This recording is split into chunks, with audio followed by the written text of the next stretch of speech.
Thank you so much for this opportunity, and I'm really pleased to talk to you about healthy eating for your liver. Next slide, please. So this presentation will focus on what you should eat to keep your liver healthy for individuals with mild liver disease and for potential liver transplant donors. We'll focus on a discussion about what foods are healthy in your diet that are rich in protein, complex carbohydrates, and healthy fats. We'll also give you some advice about how much salt is okay to eat in your diet. Next slide. So the liver is such an important organ for overall health. It should be considered as a main train depot where everything we eat, breathe, or touch gets processed by the liver and then gets stored either in the liver or shipped around to other parts of the body. So examples of the key liver functions is that it regulates hormone balance, it regulates the body's cholesterol levels, produces bile, which you need to absorb fat and fat-soluble vitamins, and it manufactures so many important proteins for body functions in the body. Next slide, please. So the role of nutrition is to support liver in having the building blocks that are needed for regeneration and repair. There are over 100 different types of liver diseases, and you can be asymptomatic even when 2/3 of your liver is damaged. In fact, many times patients will only say they feel tired and worn out as the only first sign of having liver disease, and so that's something to keep in mind. Liver-friendly eating patterns that support your damaged liver cells are really important because they can promote cell regeneration and slow liver disease progression. And there are many different types of dietary modifications for specific types and stages of liver disease. Next slide, please. So one of the most important messages to eating a liver-friendly diet includes eating a diet that's rich in fiber and antioxidants such as fruits and vegetables and whole grains. And that also includes protein sources in the diet that come from foods such as fish, low-fat dairy or lean cuts of meat, and or plant-based sources of protein such as soy, tofu, and legumes. You will find these foods are quite tasty and they are packed full of important nutrients. And don't forget to also consider nuts and seeds, as they also contain sources of healthy fats. These fats are healthy for both your liver and for your heart and can contribute a lot to flavor in your meals. Next slide, please. Health Canada recently updated the nutrition food guidelines, and you can see from this plate that about half of your plate should come from shimmering fruits and vegetables, so of many different colors. Orange, red, green, yellow are all really healthy choices. A quarter of your plate should come from whole grains, and the remainder of your plate should come from animal and animal-based protein sources, including many of the foods that I mentioned in the previous slide. By following this type of dietary pattern, you can be sure you will be eating healthy in a way that will promote optimal liver health. Next slide, please. So everyone benefits from liver-friendly eating, and that includes your caregivers, people living with liver disease, liver donors, and family members. And that's why Health Canada really promotes including members of the family in food preparation and in shopping and eating together. By doing this, you can be sure that everyone benefits from a healthy eating pattern. Next slide. So protein in the diet is so important for the liver and the muscle. It helps keep your muscles and bones strong and provides the building blocks for making a variety of different types of proteins in the body. And it helps the liver make a variety of different proteins that you also need to maintain your overall health. Next slide. So importance of protein, as I mentioned, it keeps your immune system strong, it supports digestion, and protein is a main constituent of your cell and the way your cells function. It's also important for other functions such as blood clotting, enzymes, and to help other organs work efficiently. Next slide. Most adults need a minimum of 0.8 to 1.2 gram per kilo. Some individuals with liver disease may even need more, but in the early stages of liver disease, 0.8 to 1.2 or 8 to 12 ounces of protein per day is deemed sufficient. Both plant and animal-based proteins are healthy for your liver. Choosing lean cuts of meat or plant-based sources of protein, such as peanut butter, nuts, and seeds, means that you'll be eating proteins that are lower in saturated fat. And this is really important from the overall health of your liver. particularly if you have a fatty liver, as diets high in saturated fat have been associated with an increased risk for developing this type of liver disease. Next slide. So how do you know how much protein is good for you to eat? Using your hand, as you can see in the diagram, can help you make estimates about how much protein you are eating and how much protein you might be expected to consume in a portion size. So please look at the palm of your hand. And for example, this usually translates, looking at the whole palm of your hand as in the picture, to about 3 ounces of meat.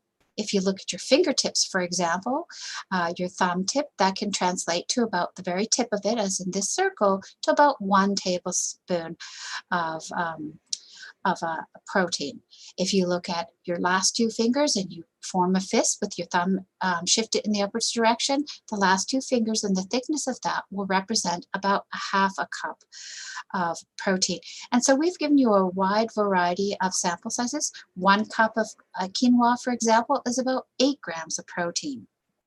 So, of course, there is some variability on estimating the amount of protein you eat depending on the type of foods that you eat, but these can give you some general ballpark ranges of letting you know how much protein you're eating in that piece of meat that you're eating, or in that 3/4 of a cup of tofu, which is a great source of protein at 12 to 15 grams.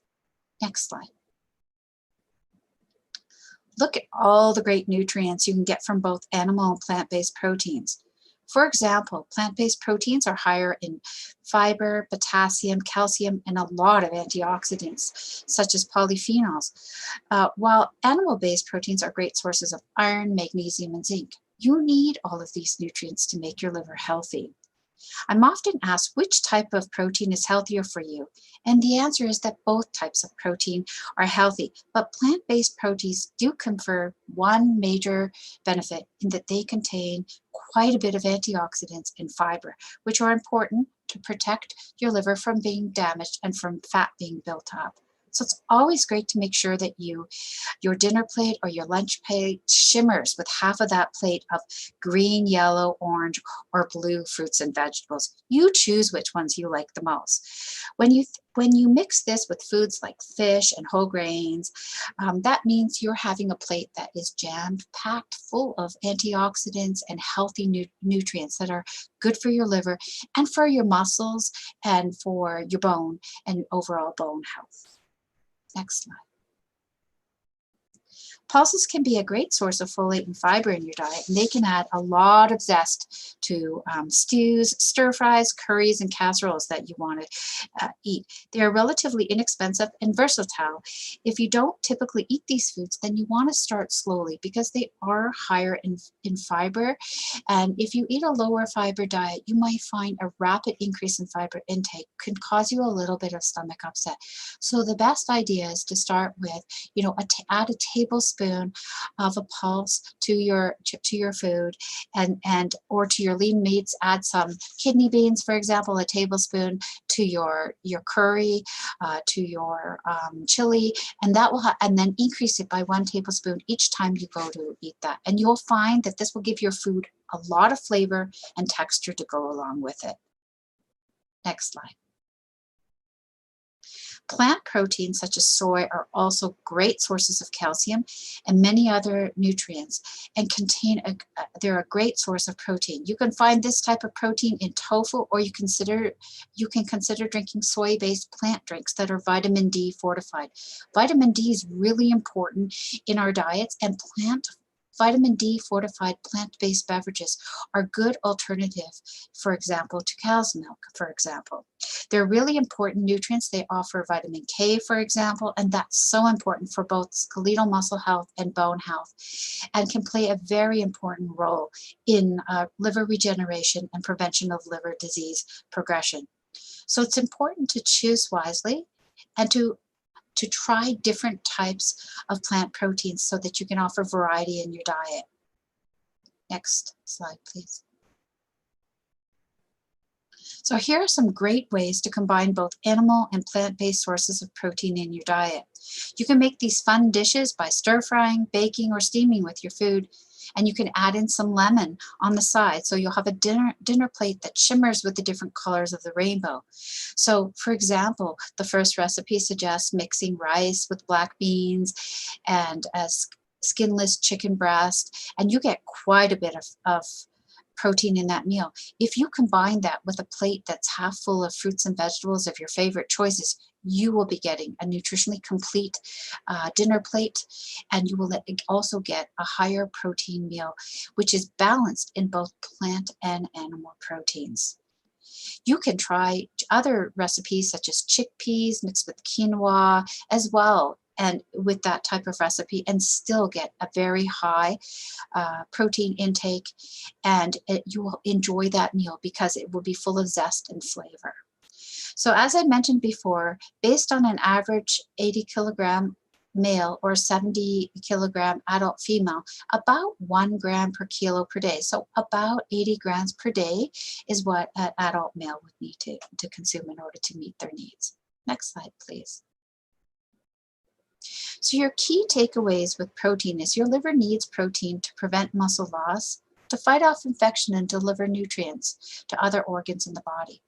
Both animal and plant-based proteins are healthy, particularly lean cuts of animal-based proteins. Plant-based proteins are often preferred because they are condensed in terms of a lot of micronutrients and antioxidants that help fight off liver damage. They are also predominantly low in saturated fats. Next slide, please.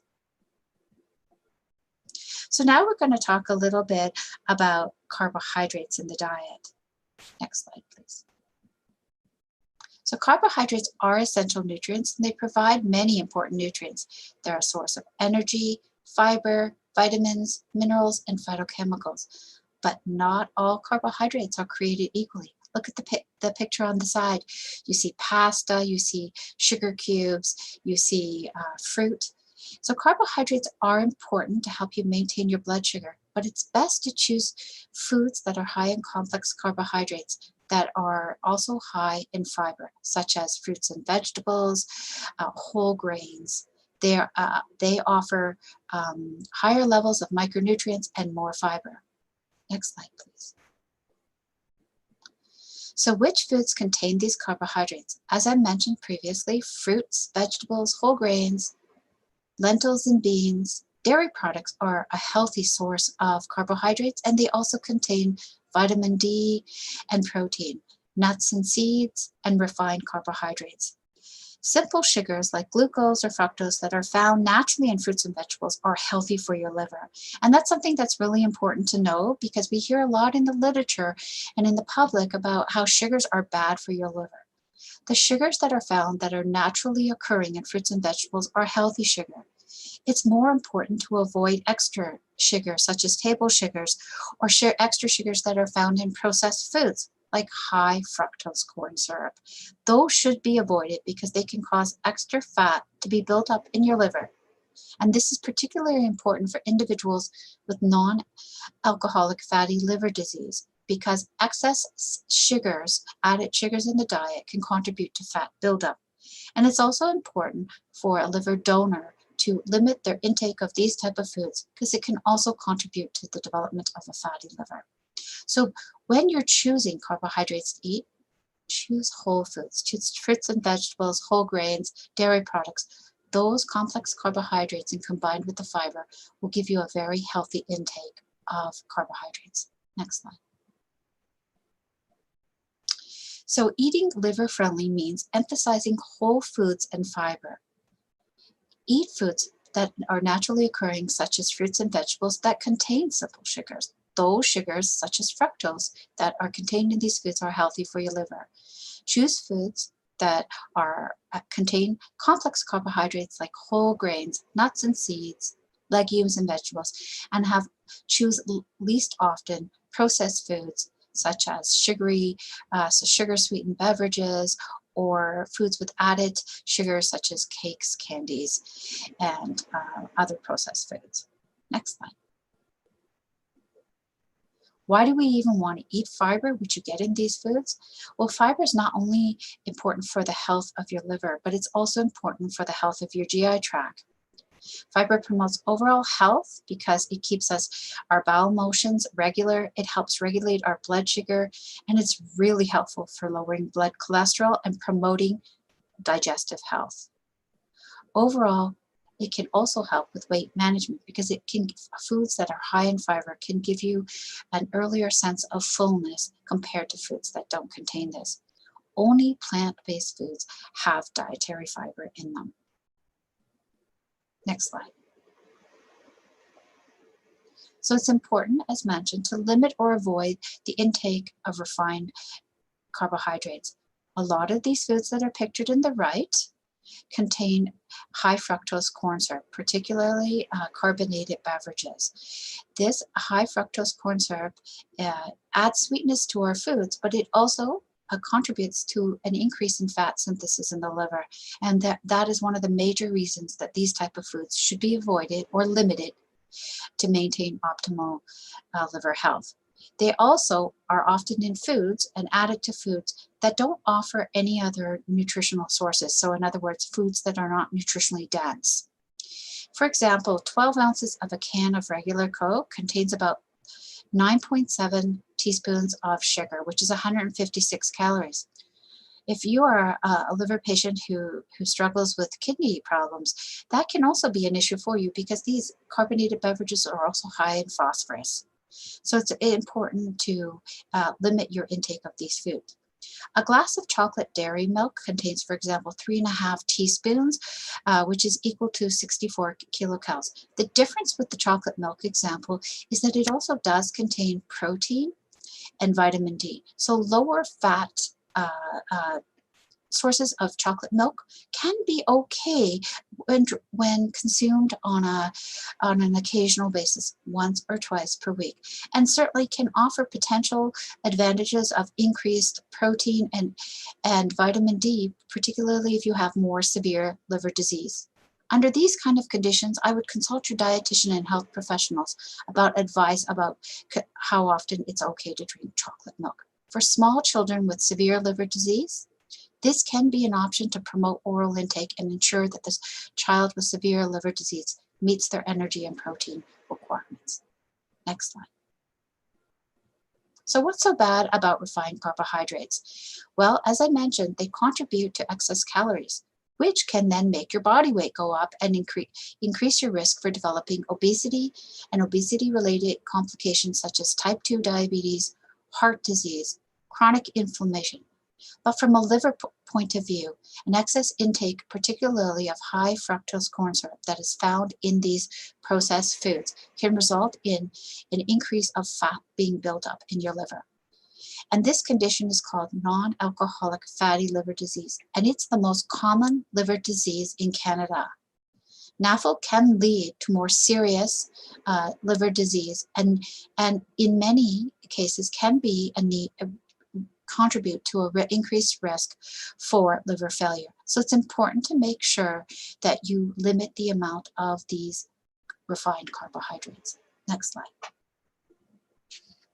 So how do I know if I'm eating the right amount of carbohydrates? So while the recommendation is to eat 50 to 55% of your daily calories as carbohydrates, it can be challenging as a consumer to look at all those individual foods in the grocery store and know which food is higher in carbohydrates and which isn't. So if you read food labels and you look to the left here and you'll see in a circle here, the first thing we'll note about this food labels, there's 0% fiber. So we already know it doesn't contain a lot of the complex carbohydrates we were talking about that's healthy for your liver.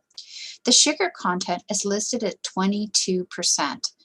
So that actually means that this food is very high in sugars.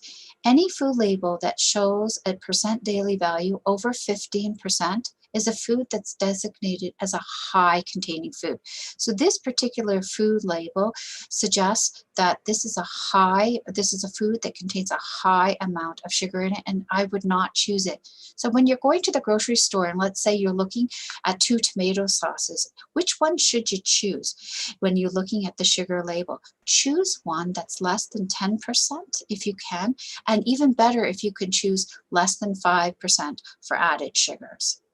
Because A DV that's less than 5% is a food that's considered low in that particular nutrient.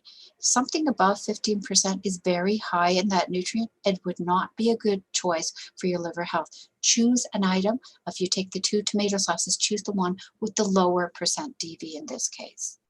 Next slide. So the key takeaway messages are that carbohydrates are an essential part of a healthy diet and provide important nutrients. Not all carbohydrates are created equal, so choose your carbohydrates wisely. Emphasize fiber-rich carbohydrates and low-fat dairy products or plant-based alternatives fortified with vitamin D. And please limit or avoid your intake of refined carbohydrates, including those with added sugars, such as high fructose corn syrup. Next slide. So our next topic that we're going to talk about is fat. Next slide. So why do we need fat? It provides the body with energy, it supports brain and eye function, supports cell structure and enzyme function, and is really important to the structure of some important vitamins such as vitamin D. And frankly, without some fat in your diet, you will not absorb the fat-soluble vitamins such as vitamin D, A, E, or K as efficiently. So it's definitely important. It's just a matter about we have to be balanced about how much fat we're consuming in our diet. Fat's also very important in terms of the types of molecules that transport the vitamins from the liver around to the different parts of the body. And you need vitamin A and D and E and K to go to other parts of your body to maintain skeletal muscle health and your vision. Vitamin A is really important for retinal acuity. So it's very important to eat healthy fats in your diet. And definitely, fat can influence inflammation in the body and contribute to chronic disease if it's consumed in excess. Next slide. So how much fat should we eat every day? So that's about 25 to 30% of your total energy intake. And for an individual who might be consuming 2,000 calories per day, this will be about 55 to 65 grams of fat per day. Next slide. Look at all the different types of fats that are labeled on the slide. Fats, for example, are found in two main forms. Triglycerides, that's the form that's present predominantly in our adipose tissue, and phospholipids, that's the form that surrounds the fats in cells, surrounds the fat that's floating in your body, and is a really important constituent of cell structure. Typically, the triglycerides are packed in these phospholipids and in proteins, and that helps the fat mix with the water. You know how you hear the old saying that fat and water doesn't mix together? Well, in order to make sure the healthy fats get shipped around your body, you've got to pack them in these phospholipid containing protein vesicles that are called lipoproteins. On each triglyceride, there's different types of fatty acids, such as saturated, polyunsaturated, and monounsaturated fatty acids. Monounsaturated fatty acids are the types that are found in olive or canola oil, or polyunsaturated fatty acids that are long chain that are found in fatty fish, which are very healthy for you because they actually fight against inflammation in the body and help protect you from getting high levels of triglycerides in your blood. So these fats also help protect the liver because they fight against inflammation and they help prevent that buildup of the saturated fat that you can get built up in your liver with fatty liver disease, which cause further damage. So these kind of fats are predominantly found in fatty fishes, for example, olive and canola oils.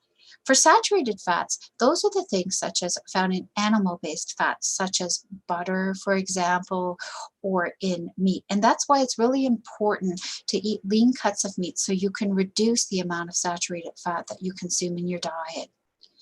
In addition, saturated fat really does tell the liver, store more fat. If you eat a diet high in saturated fats, it stimulates enzymes in the liver to store excess fat to try to protect the rest of the body, because that's what the liver tries to do.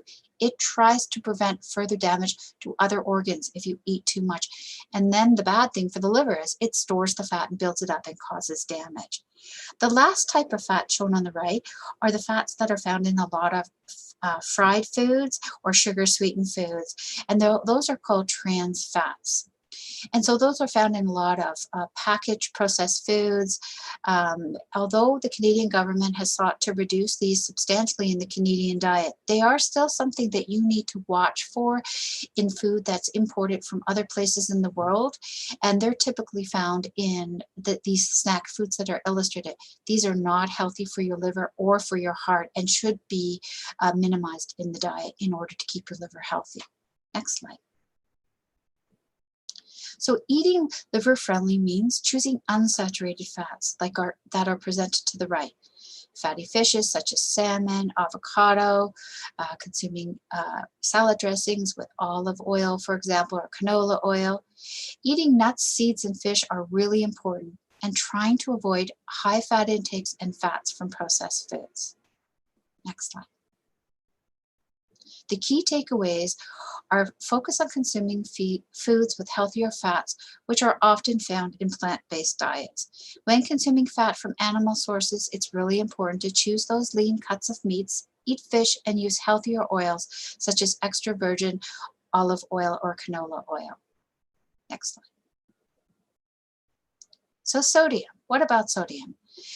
Next slide. Sodium is an important nutrient in our body because it's important for transmission of nerve signals, contraction and relaxation for our muscle fibers, and also it's really important for blood pressure management. Too little can be a problem, just like too much can be. So how much do we need to eat?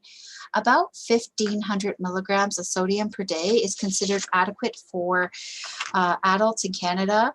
1 teaspoon is equal to about 2,300 milligrams of sodium. So you can see it doesn't take very much before we already meet our average daily requirements already. Average Canadian intake is well in excess of that and can range anywhere from 2,700 milligrams per day to up to 3 milligrams per day. One thing is really important to point out, salt is salt. And so you may see in the grocery store things like sea salt, but sea salt is still sodium chloride. It sounds nice and breezy and free and things, but it still is sodium chloride. And that's what salt is. And so it's not better to choose a sea salt over a table salt in the store because you're still receiving sodium chloride. Excess sodium definitely is harmful to the body. It's certainly one of the #1 reasons for developing kidney problems and hypertension in the Canadian population. And so strategies aimed at trying to reduce dietary sodium intake are really important to maintain liver health. Next slide. So where do we find sodium in our diet? Most sodium is added to foods during manufacturing. So examples of high sodium foods can include regular and processed cheese or cheese spreads, commercially prepared pasta, tomato sauces, salsa. Definitely takeout food can be very high in sodium. Preserved vegetables or commercial vegetable juices, salted nuts, popcorns, chips, pretzels, as well as a wide variety of smoked and dried meats or fish. So when you think of processed foods, you should be thinking that this will be a higher source of sodium. Next slide. Again, when you're in the grocery store and you're trying to decide between 2 cans of tomato sauce for when you go to prepare your spaghetti, looking at the food label is really important. So if you remember from the earlier slide, I mentioned that anything that has a % DV, and you can see the % DV right here, that's greater than 15% would be a food that's higher in sodium. Best for sodium in particular to look for something less than 5% because that's a lower source of added sodium. This food label is great because it actually says 0% sodium. It does give you some indication of the potassium and the calcium. It's a good source of potassium, a low source of calcium because again, it's less than 5%. So when you're looking in the grocery store at food items, please read the food labels. Buy lower sodium versions of packaged or processed foods. When you go to a restaurant, request less or no added salt be added to the restaurant meals, and enjoy home-cooked meals at home where you can refrain from adding extra sodium to the dish and explore sodium-free alternatives to spice up your diet. Next slide. So what can you do with, what are some of the basic ideas you can do to spice up your food without using sodium? Well, you can use fresh produce. Adding lemon drops to food can really add a new zest. Adding garlic or onion or shallots or ginger, pepper, all can give your food a zest. Start small, start slow if you're not used to eating these foods. Dried herbs and spices are great choices, but don't choose those onion or garlic salts that you see in the store, because when you see the word salt, that means that spice is not 100% ginger or garlic that contains sodium chloride. You can consider the use of commercial salt substitutes, but fair warning that you need to consult your dietitian or doctor about these, because they can be high in potassium chloride, and for some individuals with kidney problems, that extra potassium may not be so healthy for your kidneys. So that's something you should talk to your dietitian about. And get creative. Try vinegar or nutritional yeast. It can really give your food a new flavor and a zest. And it's always good to try different ways of doing things. Lemon and lime are great places to start if you're not a person who has been adding spices to your food on a regular basis. Next slide. So the key takeaway messages for sodium is we do tend to eat more sodium than we need. The recommendations are to aim between 1,500 and 2,000 milligrams of sodium per day. So be mindful of the sodium content in the packaged goods and ready-to-eat foods that you're purchasing at the grocery store. Read the food label and aim for a percent DV with the lowest value that you can find, preferably under 5%. And explore salt-free alternatives to spice up your recipes. Next slide. So in summary, liver-friendly eating allows the damaged liver cells to regenerate and can help to slow down the progression of liver disease. Healthy eating tips include eating and enjoying a variety of low-fat, high-fiber whole foods. Enjoy plant-based protein often. That's why Health Canada says to fill up half your plate with fruits and vegetables, and the other quarter of that with whole grains. Choose lean animal-based protein if you prefer animal-based foods. They are very healthy choices. And choose healthier fats, such as canola oils or olive oils. Limit or avoid processed food intake with added fat, sugar, salt, and animal products that are rich in saturated fats. By doing so, you can be sure that you will be eating a liver-friendly diet and promote liver health. Next slide. So, if you have any questions about liver-friendly eating, we do encourage patients, caregivers, and donors to ask questions, and I believe we'll be opening up this session to it. You can send your questions to living organ donation at uhn.ca. And always check with your healthcare provider if you're uncertain about a dietary restriction or recommendation. Next slide. Thanks for joining us. If you like this video, please like, comment, and subscribe to our YouTube channel for more about healthy living before and after transplant and living donation. A special thank you to the Canadian Liver Foundation. And this was presented by the UHN Center for Living Organ Donation. You can see their link below at livingorgandonation.ca, their phone number at 416-340-5400 for further information. Thank you.